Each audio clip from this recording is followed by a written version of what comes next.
Hey everyone, welcome to Life Journal Jumpstart. My name is Garrett Mizunaka, and I'm here to guide you a little bit through the history and context behind some of the scripture we read every day. Today's reading is a good chunk of it. It's Amos 7-9. We're going to finish this book. We got Psalm 104, and we have Titus II.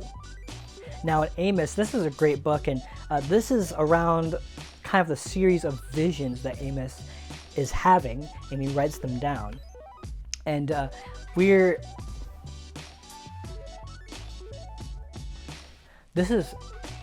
we dive into Amos today, this is a collection of visions, for the most part, that Amos has regarding Israel and maybe a couple other nations. But we see God look at the mistakes that Israel's committed, the sins, the offenses against himself that they have committed, and to others around them.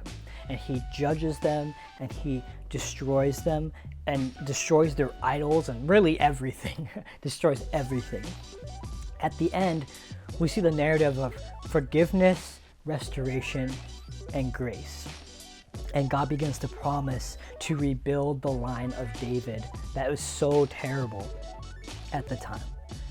And God's long-term promises are to establish a Messianic Kingdom on earth as it is in heaven. And so we begin to see that, just like we read previously in different books of the Old Testament, that we see that the Lord is promising that, he is gonna kind of, here we see that the Lord is promising that, he's kind of done with the kings of man, and that it's not enough that he's going to establish a kingdom directly from himself that everyone can see and recognize. And we see that happening today when Jesus came down and he gave up his life and he ascended back into heaven. We begin to see that transformation is happening now. What an exciting time to live. In the next book, we got Psalm 104. This psalm is about, it's kind of, the big theme is about the created order and how that really points back to God and how he's created all things. And this psalm really is about how the power of nature kind of surrenders to God.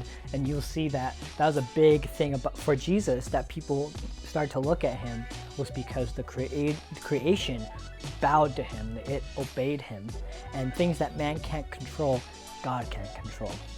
And it's interesting that it puts us in perspective, where God is God and nothing else. And it's such a good application point to you and me, that sometimes, I don't know about you, but for me, sometimes I get tired of, and maybe that's just my personality, I'm just a little tired of, it doesn't really grab me as much when I hear that God's created everything, the oceans and things, and I live in the island, so I see the ocean all the time. And so it doesn't really grab me like it should, but in this psalm, it kind of grabs me once again, that the Lord is Lord of everything, and things that I have no fathom of, or I can't control, or I don't even know about, the Lord has his hand on. And that's so good to know, you and me as Christians, is that the Lord has his hand over everything, and yet he loves us, protects us, and is for us. So let's dive into the next part of scripture, is Titus II, as we continue this book. And this chapter is about how the household of Crete, and we talked about this yesterday, kind of like the household of Crete that believes in God is a different one than all the other Cretan households. And right now the leaders aren't awesome in the church, and that's why Paul's kind of saying, appoint these guys, and these are the qualifications of a leader, because the leaders are not great, and they're not models of character, and they might be saying the right things, but they're not living the right things. And so Paul paints a picture of what it's like to live in a household in Crete under Jesus, and what kind of character these people should be. And Paul writes that Christianity must prove itself in life. It must be practical, and must be easily applicable. It must be something we can live, and which it is. And that's the only way that really the good news is shown to be true, in besides reason, is practical living. And so it's not just realized in private life, it's realized in public as well. And so God's generous grace kind of drives the household life, and it's not anything else that drives the household forward in life, and it's really just God. And so that's such a great application point to you and me. What an amazing gift we've been given, the grace of God. And are we applying that to our lives daily?